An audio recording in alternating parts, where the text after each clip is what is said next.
जितना आसान समझा जाता है ना कि एक औरत घर के सारे कामों को अकेले मैनेज कर पाती है और कोई मुश्किल नहीं होती है ना।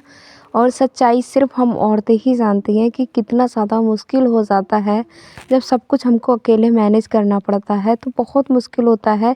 बस महिलाओं की फीलिंग को ना बहुत कम ही लोग समझते हैं। और ऐसा ही होता है कि हम लोगों को भी सहना पड़ता है और हर कुछ सब कुछ ना मैनेज करते हुए भी फिर भी हँसते मुस्कुराते रहना पड़ता है, कभी-कभी बच्चों के लिए, कभी-कभी सबकी खुशी के लिए। तो hello friends, Radhe Radhe, good morning, कैसे हो आप सभी? आशा करती हूँ आप सभी अच्छे होंगे, स्वस्थ होंगे, मस्त होंगे। मैं भी ठीक ही हूँ। यहाँ पे ना आज जैसा कि मैंने पीछे की वीडियो में दिखाया था, हस्बैंड जी और सभी लोग चले गए थे, सासू माँ भी चली गई थी, उनके साथ ही वो भी चले गए थे। तो उनको 2 दिन हो गए हैं और अभी तक वो नहीं आए हैं। तो यहाँ पर ना मैं अब छोटी बेटी ना वैसे हस्बैंड जी होते हैं तो उनके साथ में ही लेट जाती है, लेकिन आज वो अकेली रह गई थी। माही तो चली गई थी अपने पापा के साथ, तो नित्या अकेली थी। तो जैसे ही मैं उठी ना उसके पास से सोकर, तो तुरंत ही वो उठ गई और फिर मैं उसे बहुत देर उसकी बातों में मैंने बहलाया फुसलाया, तब जाकर कहीं मैंने काम शुरू किए थे। और मैंने देखिए इस तरीके से इसको बिठा दिया है। तो अकेले हमको लगता है कि हम सब कुछ मैनेज कर सकते हैं, लेकिन बहुत दिक्कत होती जाती है। अभी इतनी ज़्यादा बड़ी भी नहीं है, छोटी है और मतलब 4 साल की अभी हुई नहीं है। तो अकेले इसको ना रूम में अंधेरा भी था, तो अकेले मैं बाहर भी जाती तो अंधेरे में, तो इस वज़ह से इसे डर सा लग रहा था। तो मैं इसको साथ बीच-बीच बातें भी करती जा रही थी और काम भी करती जा रही थी। तो बच्चे के साथ सब कुछ मैनेज करना बड़ा मुश्किल काम लगता है। और बच्चों को देखिए जितनी ज़्यादा माँ की ज़रूरत होती है ना, उतनी ही पिता की भी ज़रूरत होती है। जैसा कि मैं पीछे वीडियो में आपको दिखाती हूँ कि मैं तो पहले ही उठ जाती हूँ और हस्बैंड जी बच्चों के साथ लेटे रहते थे ना, तो ये नहीं था कि बच्चे को ठंड में आना जाना मतलब उठकर ठंड लग जाती है। और नित्या को ना बहुत जल्दी निमोनिया हो जाता है, इसे बहुत जल्दी सर्दी हो जाती है। तो अगर मैं नहीं उठ रही थी तो मेरे सारे काम हो नहीं पा रहे थे, उठ रही थी तो इसे ठंड लग रही थी। लेकिन फिर ये मान ही नहीं रही थी, बार-बार मैंने बहुत देर तक तो इसे मतलब ऐसी बातों में, खेल में लगाए रखी थी, कहीं कुछ दे के आ रही थी, कहीं कुछ दे के आ रही थी। लेकिन ये फिर भी ना उठ के ही बैठ गई थी, क्योंकि अकेले ऐसा होता है ना, बच्चों को एहसास हो जाता है कि कोई हमारे पास है या नहीं है। तो इसको बहुत जल्दी एहसास हो जाता है कि मम्मा मेरे पास से उठ गई हैं। तो जैसे ही मैं इसके पास से उठती थी, तो वैसे ही ये अपने पापा के पास जाके लेट जाती थी। तो इतनी ज़्यादा मुझे कोई दिक्कत नहीं होती थी कि हाँ, बच्ची ठंड में है, परेशान है। तो अभी तो आप देख ही सकते हो, 4:30 बजे का करीब टाइम होगा। काफ़ी ज़्यादा अंधेरा है, काफ़ी ज़्यादा ठंडक है। तो आज तो मैं इसलिए जल्दी उठ गई थी, वैसे तो चलो स्कूल की छुट्टी होती तो मैं थोड़ी लेट भी उठ जाती, लेकिन आज तो मुझे स्कूल भी जाना है, क्योंकि आज स्कूल जो है मेरा खुल रहा है, तो वहाँ पर भी मुझे जाना है। तो इस वजह से ना मैं थोड़ा जल्दी उठ गई थी, क्योंकि सारे कामों को मुझे समय पर निपटाने के बाद ही मैं स्कूल के लिए निकलूँगी। तो यहाँ पर मैंने ना सब में पोछा लगा दिया। आज तो वैसे भी फ्राइडे था, तो पूजा भी करनी ज़रूरी थी, तो मैंने यहाँ पे ना सब में पोछा लगा दिया है। मैंने कमरे में, बरामदे में, आँगन में सब में पोछा लगाने के बाद देखिए यहाँ पे नित्या है, वो खेल रही थी। तो मैं नित्या से कह नित्या, मैं जा रही थी अभी नहाने, और नहाने साइड में मैं जाऊँगी उधर बाथरूम साइड में। तो ये कमरे में अकेली बरा जो बाथरूम है ना, थोड़ी दूर पे पड़ जाता है कमरे से। तो बच्चा कमरे में रो रहा है, क्या कर रहा है, तो आवाज़ नहीं जाएगी। मैं बाथरूम में से अगर इससे बात करूँगी ना, तो इसको भी आवाज़ नहीं आएगी। तो ये कह रही थी, मम्मी मैं तुम्हारे साथ वहीं पर खड़ी रहूँगी, बैठी रहूँगी, मुझे लेके चलो। तो मैंने फिर ना इसको पूरे कपड़े पहना लिए। पूरे कपड़े पहनाने के बाद फिर मैंने बिस्तर को भी समेट दिया। मैंने कहा चलो कोई बात नहीं। तो यहाँ पे ना ये झूला मैंने इसके लिए डाल दिया था, तो ये थोड़ी देर झूले के साथ झूले पे ना खेलने लगी थी। तो मैंने कहा तब तक ये खेल रही है झूले के साथ, झूले पे, तब तक मैं यहाँ पे ना अपने कपड़े धो लूँगी, क्योंकि कपड़े भी बहुत सारे हो रखे थे। और ये कपड़े देखिए बहुत सारे हो रखे थे, तो मैंने कहा नहाने से पहले अगर कपड़े मैं धो लूँगी तो सही रहेगा। तो यहाँ पर ना पहले मैंने मोटर को चालू कर दिया, उसके बाद मैंने यहाँ पर सबकी टंकी है ना चालू कर दी है, क्योंकि पानी भरपूर समय टॉयलेट वगैरह में पानी पहुँच जाएगा। यहाँ पे ज़्यादा कपड़े नहीं थे, हस्बैंड जी के कपड़े थे। और कपड़े ये कल के भीगे हुए रखे हैं। कल के क्यों भीगे हुए रखे थे, क्योंकि कल जब हस्बैंड जी चले गए थे ना, उसके बाद थोड़ी सी धूप निकली थी, तो हम लोग ना कपड़े सुखाने के लिए छत पे चले गए थे और जैसा कि आपको पता ही है हमारे यहाँ बंदर बहुत ज़्यादा है, तो कपड़े बैठकर सुखाने पड़ते हैं। तो फिर हम दोनों ने कपड़े वहाँ पर सुखाए जैसे तैसे। तो कपड़े अगर हम सुखाने के लिए धोने नीचे आ रहे थे तो कपड़े नहीं सूख पा रहे थे, और कपड़े अगर इनको धो रहे थे तो कपड़े नहीं सूख पा रहे थे। तो ऐसे ना ये फिर छूट ही गए थे। 2 कपड़े थे, इनमें टाइम लगता। जैकेट बहुत ज़्यादा गंदी थी और एक बेडशीट थी। तो मैंने कहा चलो पहले इनको साफ़ करके धो के डाल देती हूँ, अगर धूप निकलेगी तो सही है, नहीं निकलेगी। देखिए इतनी ठंडी में मैंने कपड़े धुले थे, बहुत ज़्यादा ठंड थी और सुबह ही सुबह मैंने धो लिए थे। मैंने कहा चलो कपड़े धोने का काम कम से कम होगा नहाने से पहले। और मेरा इतनी मेहनत जो मेरी थी बिल्कुल पूरी बेकार हो गई थी, कुछ भी उसमें नहीं हुआ था। तो यहाँ पे पूजा पाठ मैंने कर दी है और मैं आ गई हूँ अपनी किचन में। सबसे पहले मैं बनाऊँगी चाय, क्योंकि नित्या इतनी जल्दी उठ गई थी, बहुत जल्दी उठ गई थी, तो उसे ना भूख भी लग रही थी। तो बार-बार बोल रही थी मम्मी कुछ बनाओ, मुझे भूख लगी है, कुछ मुझे भूख लग रही है बहुत ज़ोर से। तो मैंने कहा चलो चाय बना लेते हैं, चाय के साथ में कोई नाश्ता होगा तो नाश्ता करा देंगे। नाश्ते में ब्रेड रखे हुए हैं, तो मैंने कहा हम दोनों लोग माँ बेटी ब्रेड खा लेंगे, नाश्ता कर लेंगे। अकेले ना कुछ भी खाने पीने का भी मन नहीं होता है, जब पूरी फैमिली होती है साथ में। हस्बैंड जी रहते हैं तो उनको यही बोलते हैं कि कुछ ये बना लो, वो बना लो, तो अकेले कुछ भी मैनेज नहीं होता। जैसे कल मैंने जो साग की सब्ज़ी बनाई थी ना, तो हमारा खाना बहुत सारा बचा था। शाम को मैंने थोड़ा वो हल्का-फुल्का खाना खाया था, तो वो भी खाना बचा हुआ था। और यहाँ पे देखिए हमारी पूजा भी हो चुकी है, चाय भी बन गई है। तो चाय बनाने के बाद मैंने चाय को सिम गैस पे रख दिया। मैंने कहा चाय तब तक उबलेगी, तब तक फैला देते हैं यहाँ पे कपड़े।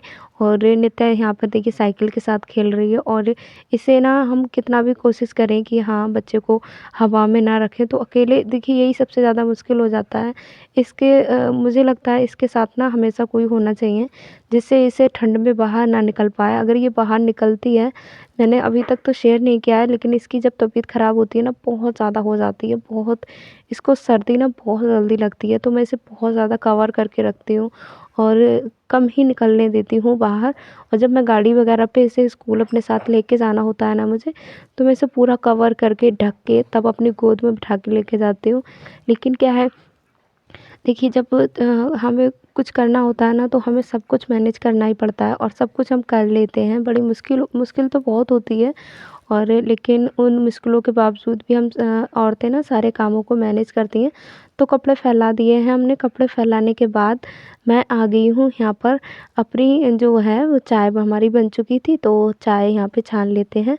नित्या भी बेसब्री से इंतज़ार कर रही थी, मम्मी कब को चाय बनेगी, कब को, मुझे बहुत तेज़ी से भूख लगी है। तो अभी हम माँ बेटी मिलके पिएँगे चाय, दोनों लोग मिलकर चाय पिएँगे। और कुछ भी ना ऐसा अजीब-सा बोरिंग-बोरिंग सा लग रहा था, कुछ भी अच्छा नहीं लग रहा था। वैसे ना कुछ नाश्ता बनाओ, तो कुछ भी मैंने नहीं बनाया था। और नित्या को भी बिल्कुल भी अच्छा नहीं लग रहा था। सुबह ही उठ के रो रही थी कि पापा कब आएँगे, दीदी कब आएगी, तो उसे भी अच्छा नहीं लगता है। तो यहाँ पर चाय पीने के बाद मैंने नित्या को तैयार करना शुरू कर दिया है। और आज नित्या के साथ ना सारे काम मेरे लेट ही हुए थे, क्योंकि इसको भी बीच-बीच सँभालना पड़ रहा था। सारे काम मैं उस तरीके से नहीं कर पा रही थी जैसे हस्बैंड जी के साथ मैं कर लेती हूँ, क्योंकि छोटे-छोटे काम ना बच्चों के वो कर देते हैं, लेकिन आज नहीं थे तो सारे काम मुझे इसके करने पड़ रहे थे खुद से ही, कि इसे वॉशरूम कराना, कहीं ले जाना, कोई चीज़ उठा के देना, तो ये सारे काम मुझसे खुद से करने पड़ रहे थे। तो मुझे ना बहुत ज़्यादा बीच-बीच काम की भी दिक्कत हो रही थी। फिर मैंने खाने में कुछ बनाया ही नहीं था, मेरा मन भी नहीं था कुछ भी बनाने का। तो मैंने कहा चलो इसके लिए मैंने ना उम हमारे पड़ोस में एक बहन है, तो उन्होंने कहा, मैंने कहा चलो वैसे ना बहुत खाना रखा हुआ था हमारा कल का ही शाम का, तो उसको ही मैंने खा लिया था। और इसके लिए मैंने गरमा-गरम 2 रोटियाँ बनवा दी थी। तो 2 रोटियाँ और साग की सब्ज़ी रखी हुई थी हमारी, तो मैंने इसके टिफ़िन में उसको पैक कर लिया और मैं चली गई थी। मैंने कुछ भी खाया नहीं था, बस चाय से नाश्ता करा था और कुछ भी नहीं खाया था, ऐसे ही मैं चली गई थी। और देखिए यहाँ पर इसको रेडी कर दिया है मैंने पहले। इसको रेडी करने के बाद अब मैं खुद भी रेडी होंगी, और उसके बाद हम लोग दोनों माँ बेटी निकल जाएंगे स्कूल। और स्कूल में भी ना इतनी ज़्यादा लंबी रास्ता है, तो आज तो हस्बैंड जी है भी नहीं, तो हमको तो टुक-टुक से ही निकलना होगा। तो मैं पहले ही निकलूँगी, वैसे तो हम 9-10 पे निकलते हैं। और इधर ना मैंने दूध उबलने के लिए रख दिया था, और दूध उबाल कर मैं लेके आई थी। पहले मैंने इतना मेरा दिमाग ख़राब था, मैंने कहा पहले जगह नहीं की और ऐसे ही मैं दूध ले आई, तो दूध का भगोना ना बहुत ज़्यादा गर्म था। उस वजह से मेरा दूध पूरा था वो गिर गया।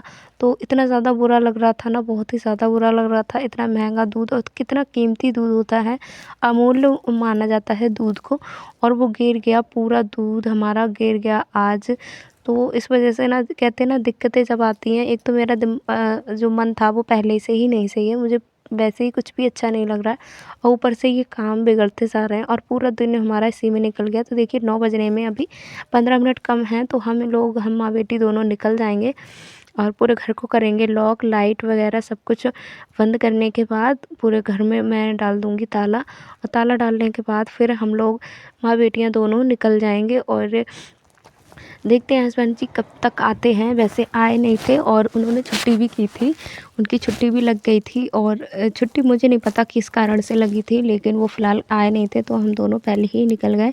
और ये चलो वो तो है, वाहन का मिल जाता है, कभी कभी ऐसा होता है ना, टुक वाले होते हैं, जब तक पूरा भर नहीं लेते हैं तब तक वो निकलते नहीं हैं, इसलिए ना मैं बहुत पहले निकल गई थी। मैंने कहा अगर लेट हो जाएंगे। तो यहाँ पर देखिए मौसम का नज़ारा कुछ इस तरीके का है, और बहुत ज़्यादा ठंड थी, और मैं और नित्या यहाँ पे निकल आए हैं, दोनों माँ बेटियाँ यहाँ पे निकल आए हैं। फिर हमको टुक मिल गया था, खैर वैसे मिलता नहीं है और बहुत ज़्यादा समय लग जाता है, कभी कभी तो मिल जाता है, कभी कभी नहीं मिलता है। लेकिन ये टुक ना अंकल बहुत ज़्यादा जल्दी में थे, तो हम लोग फिर इन्होंने हमको बिठा लिया, तो हम अपने समय पर पहुँच गए थे स्कूल। तो यहाँ पर स्कूल से आने के बाद का यहाँ का समय है, स्कूल से आ गई हूँ मैं। बीच का वीडियो मैंने कुछ भी स्कूल में क्या ही शूट करना।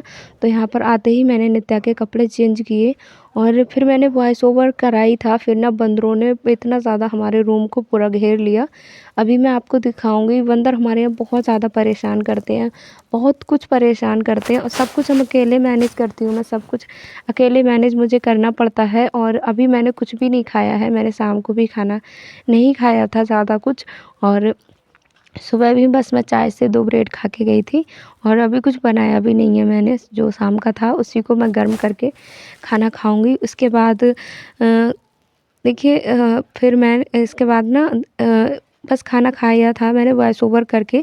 जब मैं बाहर, मैंने कहा चलो वीडियो अपलोड करने के लिए छत पे निकलते हैं। तो देखिए बंदरों की इतनी ज़्यादा भीड़ यहाँ पे आ गई है, बहुत ज़्यादा भीड़ आ गई है। तो जैसे मैं बंदरों को अगर डांट रही थी ना, तो बंदर मुझे मतलब ऐसे घुड़की दे रहे थे जैसे वो मेरे ऊपर हमला कर देंगे। तो बहुत ज़्यादा मुझे डर लग रहा था। और आप देख ही सकते हो कितने ज़्यादा बंदर हैं यहाँ पर, बहुत ज़्यादा बंदर हैं, इतने मोटे मोटे बंदर हैं, वो आ रहे हैं यहाँ पे। तो देखिए यहाँ पे ना इतने ज़्यादा बंदर आ गए हैं, और यहाँ पे ना धान लगे हैं। जो हमारे मकान मालिक हैं उन्होंने अपने धान लगा रखे हैं, तो उनकी वजह से ना बहुत ज़्यादा बंदर आकर परेशान कर रहे हैं। और मैं वॉइस ओवर करके ना वीडियो अपलोड करने के लिए छत पे मैं बैठी रही थी। बहुत देर तक मैं इंतज़ार करती रही थी, लेकिन बंदरों ने पूरा दिमाग ख़राब करके रख दिया।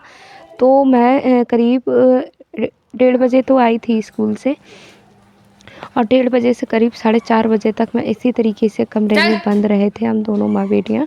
तब भी बंदर को हम अगर कुछ भी कर रहे थे ना, तो बंदर हमारी तरफ फिर मतलब घुड़की दे रहे थे। और हस्बैंड जी घर पे ही थे, मैं कॉल उनको कर रही थी कि आप आ जाइए, बहुत ज़्यादा बंदर हैं यहाँ पर, और 10-20 मिनट का रास्ता है। लेकिन वो अपने ही समय पर आए थे, रात को आए थे, करीब 6 बजे के करीब आए थे शाम को। तो यहाँ पर देख ही सकते हो इतने ज़्यादा बंदर हैं। अकेले अगर मैं अपनी बेटी को लेकर निकलूँ तो ये अगर काट लें मुझे, या मेरे इतने सारे बंदर हैं, देखिए कितने मोटे मोटे बंदर हैं, और ये अगर मेरे ऊपर लिपट जाएं या मुझे काट लें या मेरे ऊपर हमला कर देंगे तो मेरा क्या होगा। तो बस वही है कि देखिए कभी कभी ना बहुत ज़्यादा मुश्किल हालात हो जाते हैं, और उन हालातों से सिर्फ हमको ही लड़ना होता है। तो यहाँ पर मुझे बहुत ज़्यादा डर लगता है। डर क्या लगता है मैं आपको हादसा बताऊँ मेरे यहाँ का। काफ़ी सारे बच्चे जो बंदर हैं ना, अगर बंदरों को वो कुछ भी अगर खाने का उनका मन है, कुछ भी ले जाने का मन है, और उनको अगर डांटो, अगर उनसे रोको टोको ना, तो वो बहुत ज़्यादा गुस्सा हो जाते हैं, और गुस्सा होने पर फिर उसके ऊपर हमला कर देते हैं। तो उसका नहीं, काफ़ी यहाँ पे हादसा हुआ है, बंदरों ने इतना ज़्यादा काटा है ना, सर्जरी की तक नौबत पड़ गई है।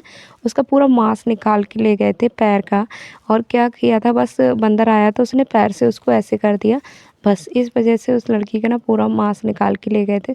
तो बंदर बहुत ज़्यादा यहाँ के ख़तरनाक हैं, और इसीलिए हम लोग ना फिर कमरे में ही रहते। फिर मैंने बहुत टाइम हो गया, मुझे 4-5 घंटे हो गए इसमें, 3-4 घंटे हो गए। फिर मैंने धीरे धीरे हिम्मत जुटाई और कुछ भी डर इस बात का लग रहा था ना, कुछ भी था भी नहीं मेरे पास, जैसे डंडा वगैरह रूम में मैंने रखा नहीं था, तो मेरे पास कुछ भी नहीं था। मैंने हिम्मत जुटा के फिर मैंने रूम को खोला और देख सकते हो अभी भी बंदर बैठे हुए हैं। तो रूम को जैसे ही मैंने खोला और मेरे हाथ में ना तवा था, तो आप देख ही सकते हो कितने ज़्यादा बंदर। मैं इधर कर रही थी तो उधर, और जब तक मैं बंदरों को इधर डांट रही थी ना, तब तक मेरे जो कपड़े, जो सुबह आपको इसी वीडियो में मैंने दिखाए थे, सुबह जो कपड़े मैं फैला के आई थी ना, उन कपड़ों को देखिए, ये मैं इनको डांट रही थी और ये मेरे ऊपर भाग के आ रहे थे।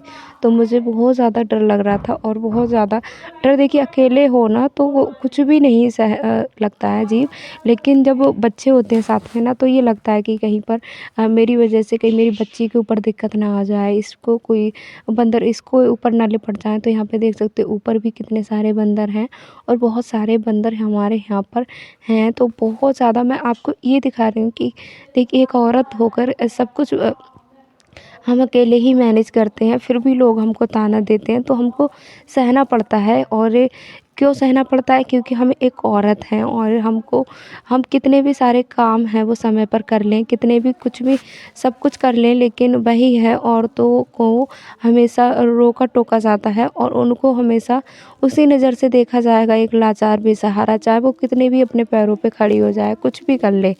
तो लोगों की मानसिकता है, उसको हम नहीं बदल सकते हैं।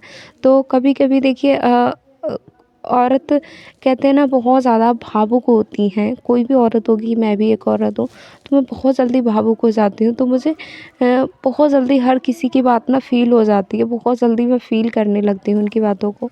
तो मुझे बड़ा रोना आता है कि हाँ, मैं इतना मेहनत करती हूँ, इतना सब कुछ करती हूँ, लेकिन लोगों को मेहनत से 2 रोटी मुझे मिलती है ना, तो वो भी मुझे तसल्ली से खाने नहीं देते हैं। और कुछ मेरे अपने ही लोग हैं, तो वो हमेशा मेरे खिलाफ़ मतलब षड्यंत्र रचते रहते हैं कि ऐसा, कि वैसा, इसको ये ना हो, वो ना हो। तो देखिए, मेहनत तो करेंगे, हम मेहनत कर रहे हैं, तो मेहनत करने में अगर हमको मेहनत करने से कुछ अच्छा मिल पा रहा है, तो अच्छी बात है ना। और जब तरक्की हो तो अच्छी बात होती है। अपने लोगों को तो और अच्छा लगना चाहिए, उनको अच्छा एहसास होना चाहिए कि हमारे बच्चे ने इतनी ज़्यादा तरक्की की, हमारी बेटा बहू इतनी तरक्की कर रहे हैं। और यहाँ पर देख सकते हो सारे कपड़ों को ना, आधे कपड़े तो मैं उतार के रख आई हूँ अंदर, और बिल्कुल पूरे कपड़े फाड़ भी दिए हैं। और सब नीचे कपड़े, इतना ज़्यादा गंदा है नीचे फर्श, उस पे कपड़े डाल दिए थे। फिर अब ये बंदर बहुत ज़्यादा चिढ़ गए हैं ना, तो ये कपड़े उठा के ले जाएंगे। तो मैंने कहा कपड़े मैं पहले ही ले जाती हूँ। बहुत मेहनत से मैंने कपड़े धुले हैं, और सारे नए कपड़े थे, तो मैं यहाँ पर सारे कपड़ों को ले जाऊँगी। और देखिए, मैं यहाँ पर बंदरों को डांट रही थी, बंदर मुझे ऐसे लिपट लिपट के आ रहे थे। नित्या को तो मैंने रूम में लॉक कर दिया है, उसके बाद मैं रूम को खोलूँगी। तो बड़ा दिमाग ख़राब हो गया। आज तो पूरा दिन मेरा ऐसा ही जा रहा है, नया साल भी मेरा पूरा ख़राब गया। नए साल का पहला दिन, पहली जनवरी भी मेरी ख़राब गई, 2 जनवरी भी ख़राब गई, और 3 जनवरी भी ख़राब ही जाएगी। अभी मैं बसूर कर रही हूँ, आज भी कुछ अच्छा नहीं हो रहा है। सब कुछ आज भी ऐसा ही उल्टा-सीधा चल रहा है। तो पता नहीं क्यों, कब तक मेरे जो लाइफ़ के दिन हैं, लाइफ़ में कब तक खुशियाँ आएँगी। इतनी मेहनत मैं करती हूँ कि हमारी फ़ैमिली और हम लोग खुश रहें सब, लेकिन वही है कि लोगों को खुशी रास नहीं आ रही है। तो यहाँ पर देखिए, मैं इधर से जा रही हूँ तो बंदर उधर परेशान कर रहे हैं, उधर से आ रही हूँ तो बंदर इधर परेशान कर रहे हैं। बंदरों ने बिल्कुल ना आज तो दिमाग ख़राब करके रख दिया था। इतना ज़्यादा ज़लील कर रहे हैं, बहुत ज़्यादा परेशान कर रहे हैं, और कहते हैं ये भगवान का स्वरूप होते हैं, लेकिन इन्होंने ना इतना ज़्यादा परेशान किया, बहुत ज़्यादा परेशान किया। फिर मैंने ना इधर वाले गेट को लॉक किया, और फिर मैं बाहर बरामदे में ही बैठी रही थी, मैं रूम में नहीं गई थी। तो यहाँ पे मैं देख रही थी कपड़ों को, जो मेरे कपड़ों को ना नीचे गिरा दिया था, फाड़ दिया था, तो उन कपड़ों को मैं चेक कर रही थी कि कपड़ों को कहाँ से फाड़ा है। तो दाँत तो लगा दिए हैं बीच-बीच में।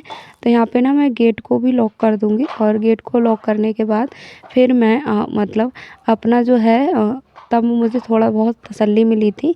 तब तक ना ऐसा है कि हमारे मकान मालिक भी नहीं है, कोई है भी नहीं। तो यहाँ पर गेट को मैंने अच्छे से लॉक कर दिया है।